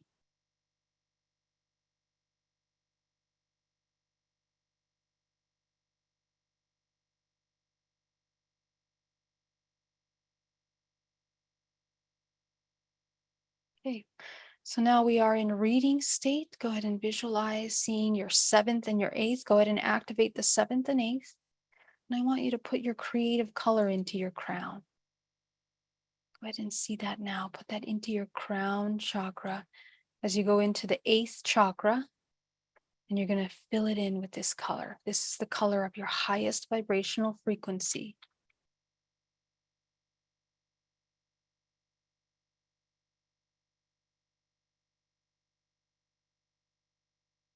And as you enter it into the eighth, saturating and illuminating the eighth,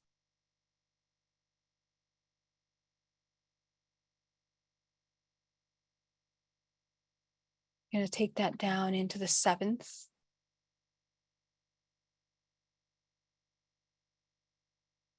And the seventh in the areas of career, abundance, love, consciousness, health, vitality, harmony, purpose, What are you here to do? As you align yourself, shifting out of the karmic cycles of unconsciousness, of repetition, in dormant state, into a state of co-creation now with intention, that everything you do today, this week, is in alignment with your highest expression. And this is how we live intentionally, clearly.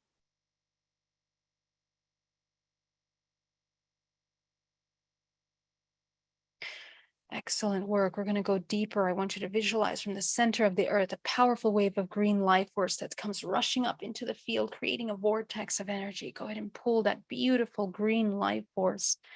It looks like energy from a deep green forest that comes into the body, reminds the body of its life force, of its infinite potential. Every cell of the body begins to wake up as we begin to activate our own vortex rotation.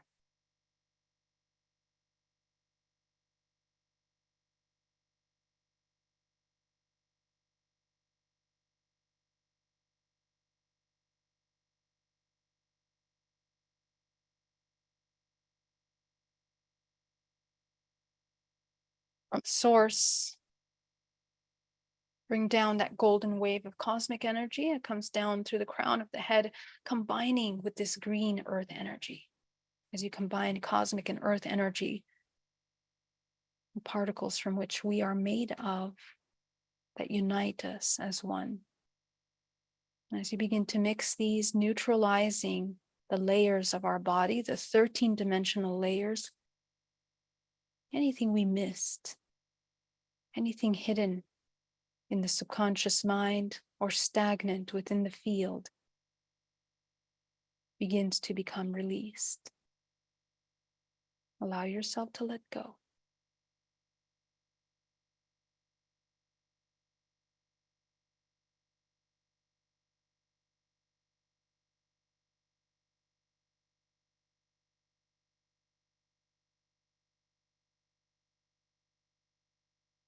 You're going to go ahead and channel that cosmic life force down to the center of the earth. So go ahead and create a channel of life force that moves through the body, down through the pineal gland, down through the center core, down through the perineum and into the center of the earth.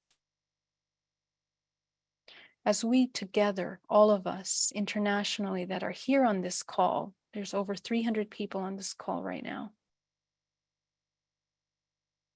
are channeling life force into the earth. I want us to come into this state of neutrality, a state of unconditional love, providing earth with some of this healing, this awareness, as we assist our brothers and sisters on this planet to wake up consciousness, to remember themselves, to come into self-compassion, so that we create a chain reaction of conscious interactions with one another.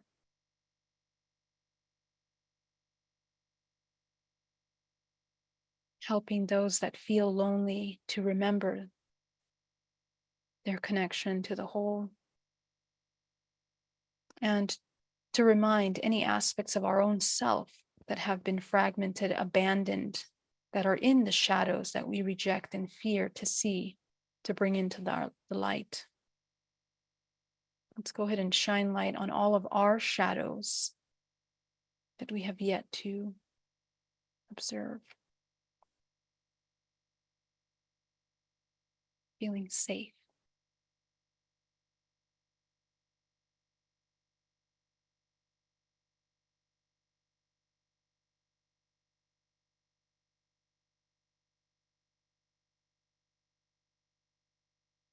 Take 80% of this green and gold energy, and you're going to channel it up your spine. And from the crown of the head, coating the outside of your fields. Neutralizing the matrix, the hologram, your connection to the hologram. Becoming aware of your entanglements, the draining of your life force through unconscious parts of you. Wake them up.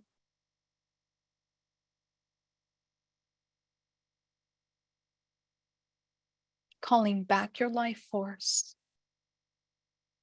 like gold pure energy, back into your body.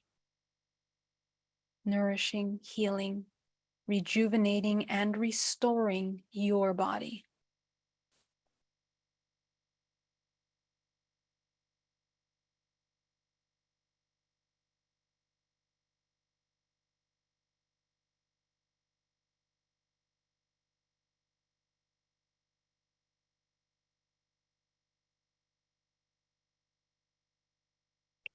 We're going to go and take a final 10% of that green and gold energy. We're going to bring it into the body now, into the pores, into the flesh, into the bones, down to the cellular level of the body. Reconnect with your cells, asking them to wake up consciousness.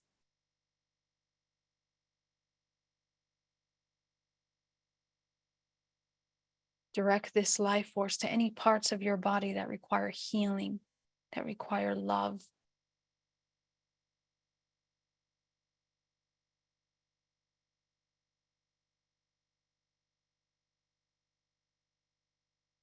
And I want you to come into gratitude.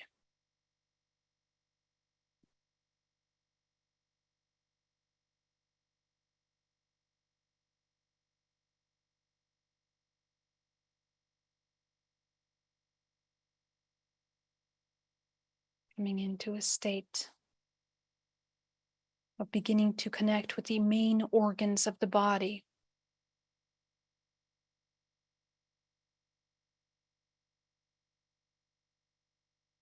Starting at the spleen. Bring this life force into the spleen. Make your spleen smile. Fill that spleen with gratitude for all the work it does, maintaining health, vitality, healing in our bodies.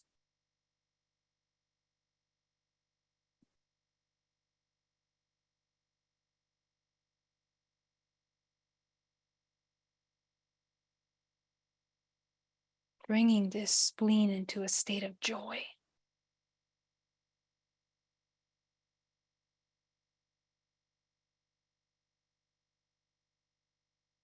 We're going to go into the lungs now, making the lungs smile.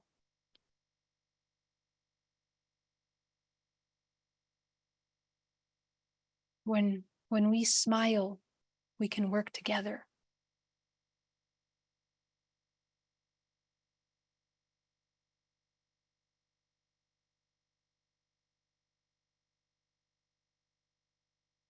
Going up into the kidneys, make the kidneys smile.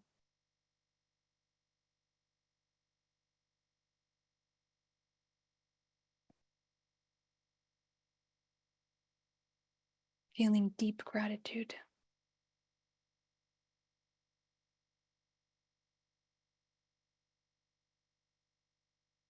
Going into the liver, make the liver smile. Feeling happiness.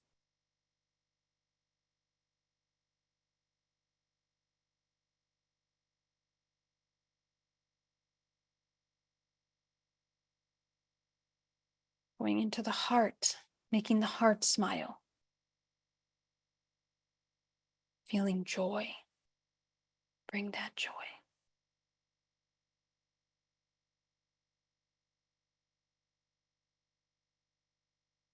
The spleen feels peace. Bring yourself into peace.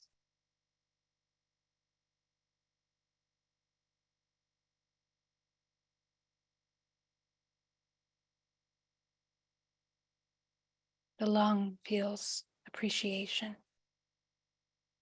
I want you to appreciate yourself.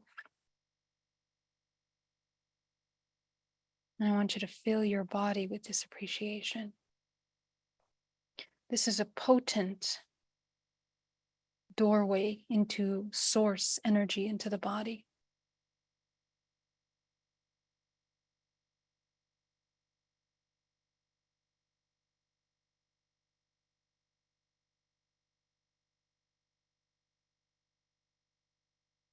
I want you to see a room in front of you. Visualize a room. Any room, it can look like anything. And this room is filled with our karmic, cyclical agreements to experience. Everything that's embedded, programmed in our DNA in cyclical patterns. And we're going to ask every cell in the body to see if they are in alignment with letting go of these programs that cause suffering and separation. Check in.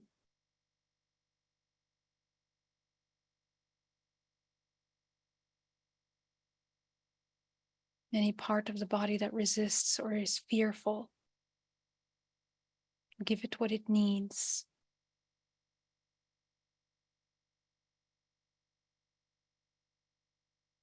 Acknowledge what it needs.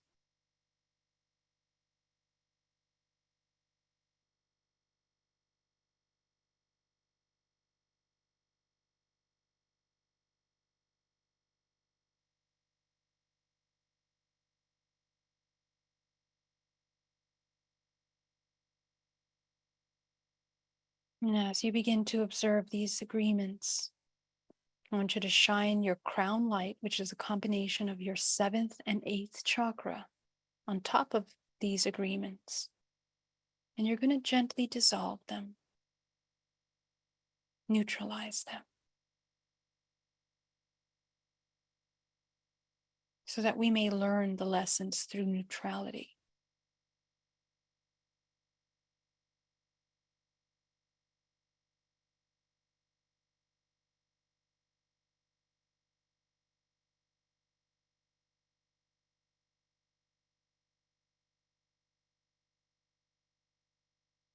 Watch them as they dissolve, some easier than others. But they leave, they dissolve. And be mindful to see if there are any sublayers, dens or basements in this room, back doors. This is the subconscious mind. Allow yourself to clear out those agreements too. Working with the cells and their response, we let go of everything we're ready to let go. And we also welcome the lessons that we need in order to evolve and push us forward.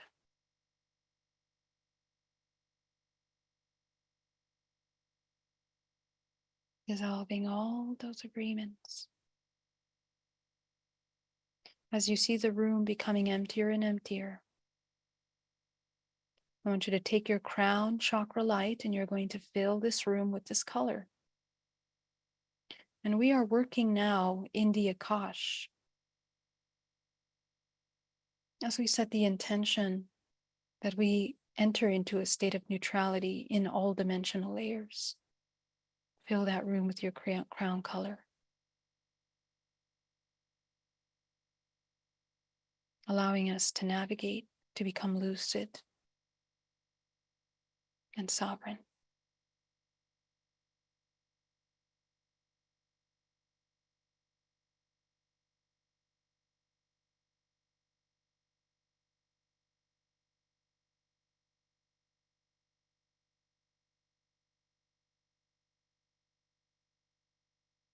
It'll feel much lighter now within your body, as if a weight has been lifted.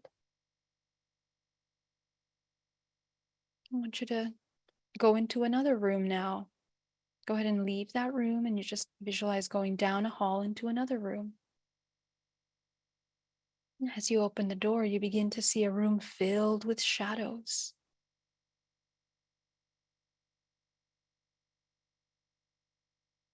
And these are shadows of people, interactions that are not in resonance with this new state. We may not always have our best interest. So just gently shining the light. Just visualize dissolving. And these can be physical people, but they can also be aspects of ourselves in higher dimensional planes. So as you dissolve that room, I want you to fill it with your crown color, changing your resonance with the external matrix.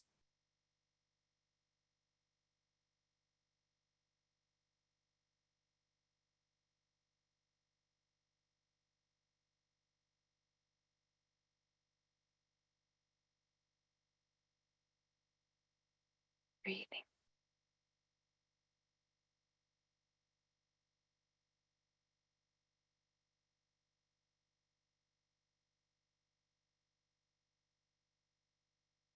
Going to go back to the root chakra at the base of the spine. Go ahead and open that root back into a balanced state.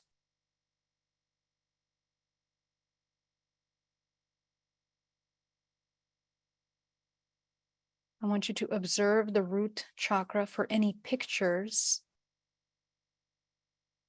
that we need to work on today. Pictures are belief systems that have come up for us to address.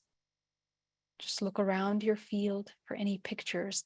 They can be objects, it could be anything that manifests into some form through the filters of our perception. So just go ahead and see these pictures, and you're going to shine your crown light and dissolve them.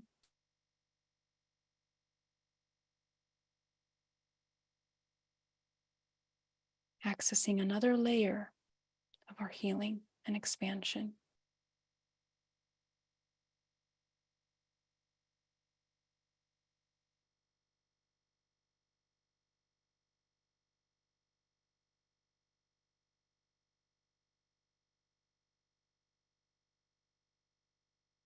And go and open the second chakra. Go ahead and open that second chakra, spinning it as fast as possible, front and back. Go ahead and scan for pictures here.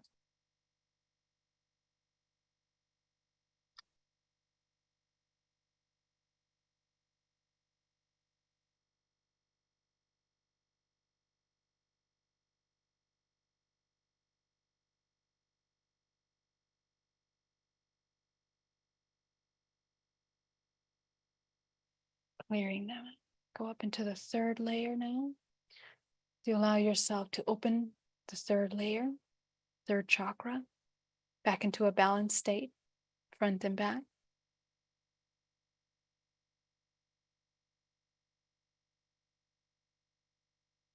Clearing any pictures from the third layer of your body, the solar plexus.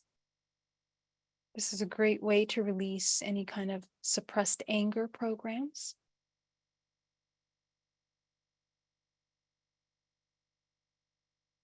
Anything that makes us feel overwhelmed, helpless, disconnected.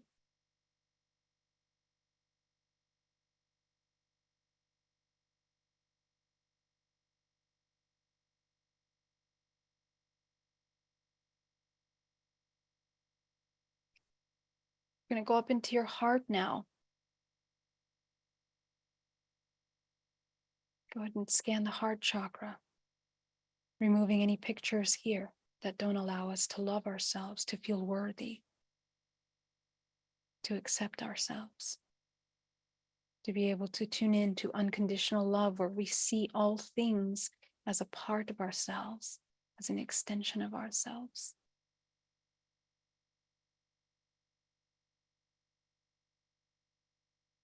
Breathing.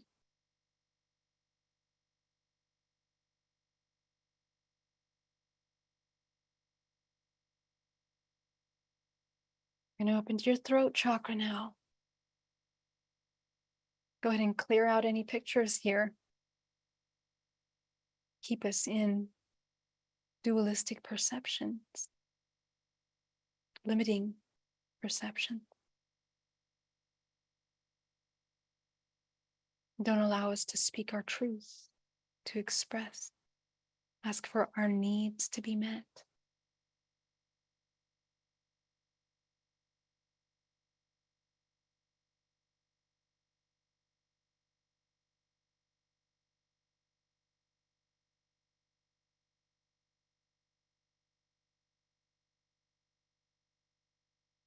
A lot of you might have some attachments in the neck, in the spinal cord, so get those out.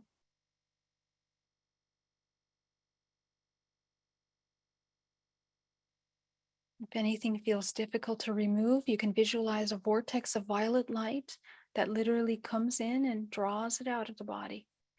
This violet light transmutes anything into unconditional love or turns it into white light from any spectrum that it might be.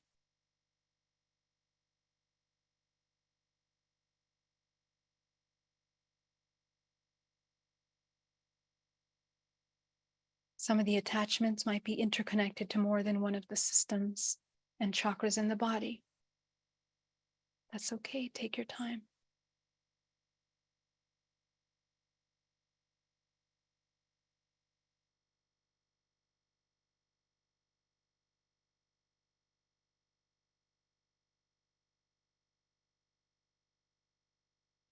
I'm going to go up into your third eye now, taking any blockages from your intuitive vision, your inner knowing. Go ahead and clear out any pictures that create blockages in your ability to see, to know, and to trust that knowing, more importantly.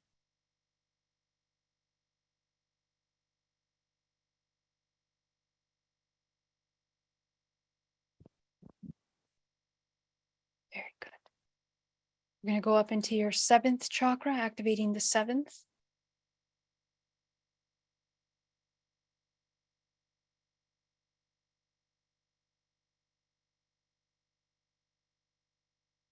Activating the eighth.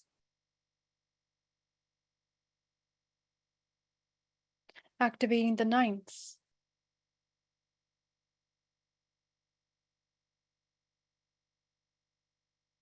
Activating the 10th.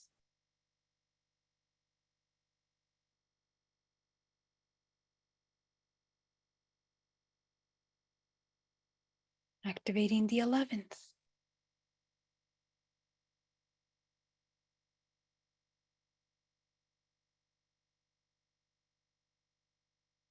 Activating the 12th.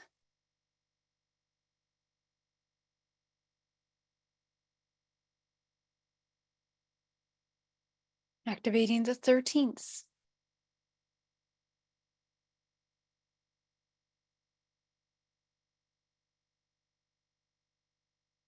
Activating the 14th.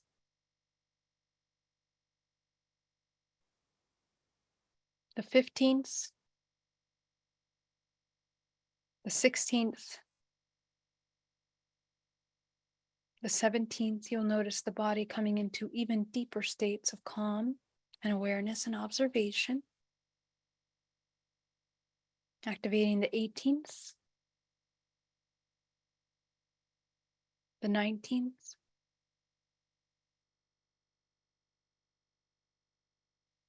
The 20th. The 21. And the 22nd. Just take a moment to familiarize yourself with this, what it feels like.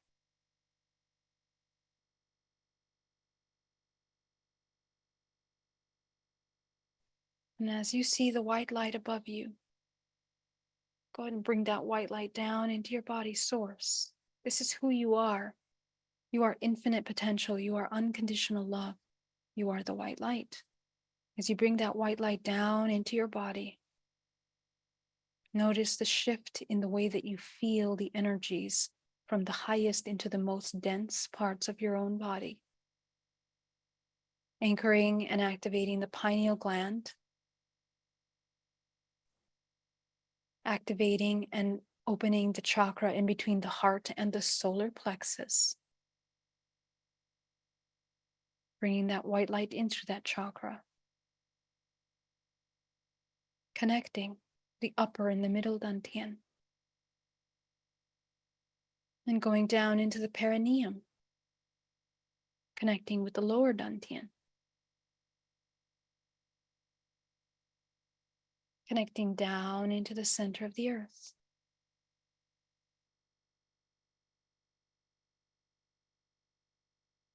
And as you visualize this pillar of white light moving through you, Go ahead and bring yourself back into the room.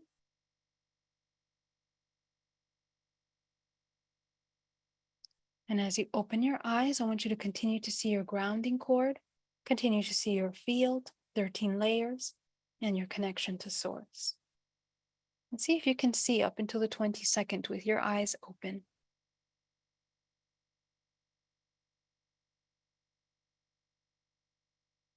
Excellent work, everybody. Welcome back. Welcome back. You guys did amazing. Amazing. I love you guys very much. I hope you guys have an incredible week.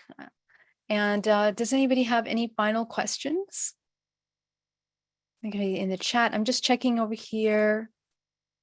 Does the YouTube? If anybody in our Zoom has any questions, go ahead and unmute, come back in. Hi, Geraldine. Hi, who is that? Hey. Brad. Great to Yeah. see you, Brad.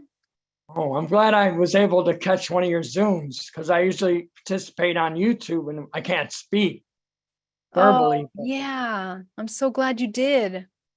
Thank you for what you do. It's unique and special and good energy. I really like it. Thank you so much, Brad. Thank you. I'm so happy you like it. It's such a pleasure to be here connecting with all of you. Really, it's like coming back to family. So Yeah. I greatly appreciate it. Wow. Aren't you coming to Illinois or Chicago or both? Yes, I am. Let me go through my events actually, since everyone's here, in case anyone can plan to be at any of these events. We have some really exciting things coming up. We have it's called the Journey to Truth Conference. That one is in Chicago, Illinois, and that is Actually, not in Chicago. It's in a suburb. It's in somewhere in the country. it is. It's actually on the border of I forget, Grafton, Illinois. It's on the border of the state underneath that. I'm so sorry, I can't remember the name, which state is under there. Really, Missouri or oh, Missouri. That's right, Missouri. Yes. It's right on the border there, and that's May 22nd to the 25th. So if you guys are anywhere there in Chicago or Illinois around there, that would be fantastic. Be great to see you. Also, I will be at the Biomed Expo March 24th to the 26th. That's going to be awesome. And I'm just recently going to add this new event. March 26th to the 27th, it's a World's Woman Day, International Women's Day. We're having an amazing conference. So I will also add that to the event list. That's virtual. But the next in-person one is in San Diego, and that's April 21st to the 23rd. And I also have a really awesome event in Glastonbury that I just posted. Wow. Yeah, so if any of you want to come out to the grid, it's an event that's around working with the grid of love, the heart chakra of the world, and it's a very powerful alignment astrologically and energetically during this week. Just up the road from me. Yeah, that's nice. I'm working with the Earth Grid. That's beautiful. Thank you, Geraldine. Good. Where are you, Mark? I'm in Cornwall. Cornwall. It's just further south. Yeah. Yes, I'm so excited. Hopefully I'm on the Mary and the Michael line, so thank you. Wow, very cool. I would love to learn about how you work with that energy over there, because living on those grid lines is interesting. Very interesting. Right. Yeah, thank you. And also Egypt retreat, guys. If anybody wants to come to Egypt, Neil Gower, Alan Steinfeld, Desiree and JJ Hurtak, Joan of Angels are doing this amazing retreat in Egypt. It's a 10-day beautiful course into different areas. So if any of you want to join me for that, that would be amazing. That's in September. So Geraldine, you will be in person at Biomed Expo, right? Yes, in person. Most likely I'll be volunteering for Saeed David Farman, so you'll see me. Fantastic. That's so great. So I will definitely see you there. Great. Do you have anything happening live in September? I will be in North Hemisphere. No, but I will be spending time in Europe during that time, and there will be potentially an event in France, which is not organized yet, but I will let you know. And if we can organize something else in the UK, that would be fantastic. So if anybody is in the US, nothing in September, my loves. But you know, we can always plan for something. Yeah, I want to thank you so much for joining me. It's been an honor. And if you guys have any other questions or anything else that comes up during the week, please do email me. We have one quick question here from Sunflowers that says, is clearing the chakras the same as running energy in your meditations? Yes, but running energy is more of a general way. It's a very deep general way to enter into subconscious aspects of yourself. Clearing the chakra is a more direct, conscious way of clearing out any kind of debris or thought programs that might be in your chakra system. So both of them, so I would run energy anytime that I do chakra healing, because it allows you to create, to spin your vortex essentially, which helps you to remove debris and become aware of the debris that you're removing better. It's an easier way to work with it. So yeah, so Rashi Christos says, this was amazing. Felt palpitations in my high heart chakra and saw some being hiding and watching me. Oh, interesting, amazing. I have a hard time opening the bag of what I think corresponds to my throat chakra because I still have pain around my neck and shoulders. Any suggestions? Yes, I totally felt lots of people having neck blockages in the back of their neck. So for you, Blanca, this is, I don't know if we talked about that, but it has to do with the something that's being connected to in dream state. So I would definitely tune in to the 7th layer of the body and remove the blockage, because whatever's in the neck is connecting into the 7th layer of the body, and just remove it from there. That's what I would work on. There's also an element and a very fine root connecting to the 11th dimension of the body towards the left side. So that's the feminine. So take a look at where we have something in that area. Okay. All right, guys. I was in pretty tremendous pain before the meditation. I had been in tears. I should have been able to do it. I'm pleased to say that it's vanished halfway through. Outstanding. Yes. Ice Lily, so proud of you. She was able to release her pain. Excellent. MC Play at Ease says, I'm in Germany, so if you need a hand putting things together, I can speak French too. Oh, fabulous. Thank you very much. Guys, love you so much. Have an amazing week, and I will see you next Sunday. Bye. Thank you. Thank you. Bye-bye. Brad. Who's calling me?